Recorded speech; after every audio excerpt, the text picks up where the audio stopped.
Israel के जिम्मे ये बात लिख दी कि जो शख्स किसी को नाहक कत्ल करेगा, यानी बगैर इसके कि जान का बदला लिया जाए या मुल्क में खराबी करने की सजा दी जाए, तो उसने गोया तमाम इंसानों को कत्ल किया। और जो एक इंसान की जान बचा ले तो गोया उसने सारे इंसानों को जिंदगी दे दी। और इन लोगों के पास हमारे पैगंबर रोशन दलीलें ला चुके, फिर उसके बाद भी इनमें बहुत से लोग मुल्क में ज्यादती। तुम ये ख्याल करते हो कि हमने तुमको बेमकसद पैदा किया है और ये कि तुम हमारी तरफ लौट कर नहीं आओगे, तो अल्लाह जो सच्चा बादशाह है उसकी शान इससे ऊंची है, उसके सिवा कोई माबूद नहीं, वही अर्श करीम का मालिक।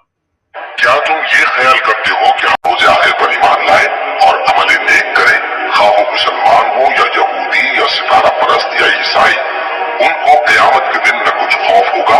और न वो गमनाक होंगे। किसी तरह की तंगी नहीं करना चाहता, बल्कि ये चाहता है कि तुम्हें